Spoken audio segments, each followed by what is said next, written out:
The truth occurs. Hi everyone. Well, over the weekend Whitney Houston died, and a lot of people were asking me, well, what do I think of this? Was it a conspiracy? Was she murdered? Yeah, that tends to happen when a big celebrity dies way before what should be their time.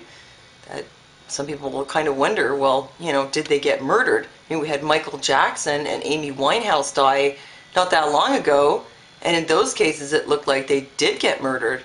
So I looked into it. People are saying a lot of things about her death, that there's some significance to the date that she died. It was the 11th, so 11 is like some kind of number of occult significance. There's a lot of days that you could die on that somebody could say it had occult significance, but that doesn't mean that it really did.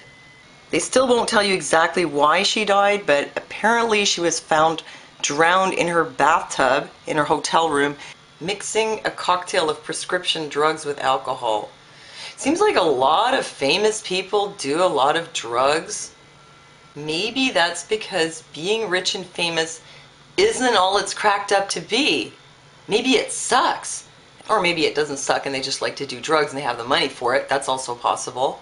But maybe Whitney really just died of a drug overdose. But that doesn't mean that she wasn't a victim of a conspiracy anyway. She was definitely a victim of the conspiracy that the music industry is. The Illuminati conspiracy.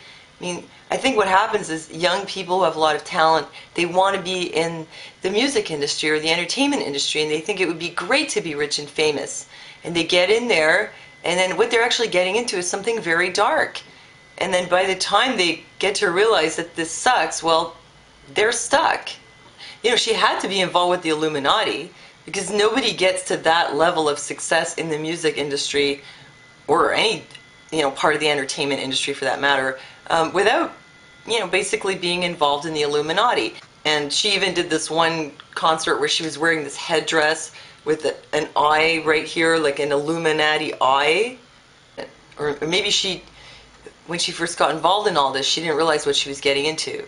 But the Illuminati pretty much totally in control of the music industry, and everybody who gets up to the level where Whitney was at, well, they pretty much have to sell their soul.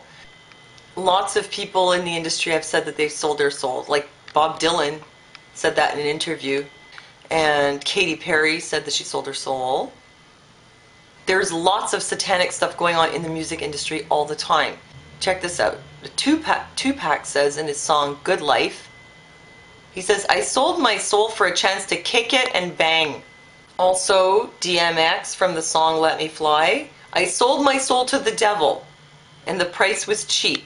In his autobiography, The Dog Father, Snoop Dogg says the devil came to him to make a deal that he would be rich and famous in exchange for his soul. And in Eminem's song, Say Goodbye Hollywood, he says, "I sold my soul to the devil, I'll never get it back." These are just a few examples. Also, I remember an incident once where at one of the music awards, one of the guys from the Red Hot Chili Peppers said he wanted to thank Satan. So, Whitney Houston was automatically involved in a conspiracy just by being who she was, being famous. And B, she's the victim of another conspiracy, which is the pharmaceutical industry. Whitney was taking tranquilizers and sleeping pills. Sleeping pills, they don't make you sleep. They put you into a kind of coma. Well, not exactly, but they're never going to make you feel rested. And all her tranquilizers, those things are dangerous. I mean, they make you act like a nut. You can even go in a blackout. She was taking Xanax. It's just crazy. It's like this stuff is really toxic, toxic, toxic. It's official. More Americans die from the medical pharmaceutical industry than they do from car accidents. These people are famous, so they have access to all kinds of stuff like that. What would you like today, Miss Houston? A prescription for 100 bars of Xanax per day? No problem.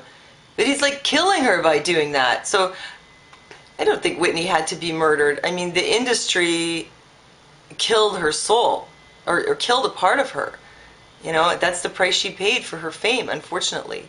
And what the music industry didn't finish, Big Pharma did, by supplying her with all these toxic pharmaceuticals. And so this beautiful, talented woman, at the age of 48, was completely fried and her voice was all burnt out, and she's popping all kinds of pills.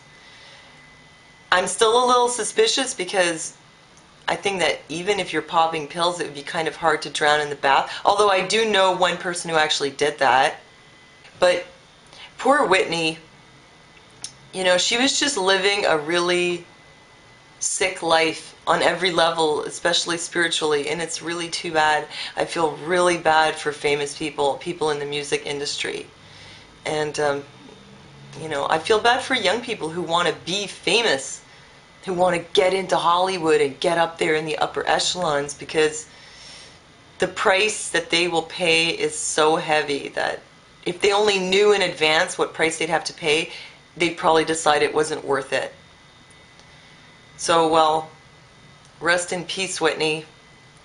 And let me know what you think, you guys. Maybe she did get murdered. I don't know, but either way, it's sad. Well, thanks for listening to me, and I'll see you next time. Truth the girls.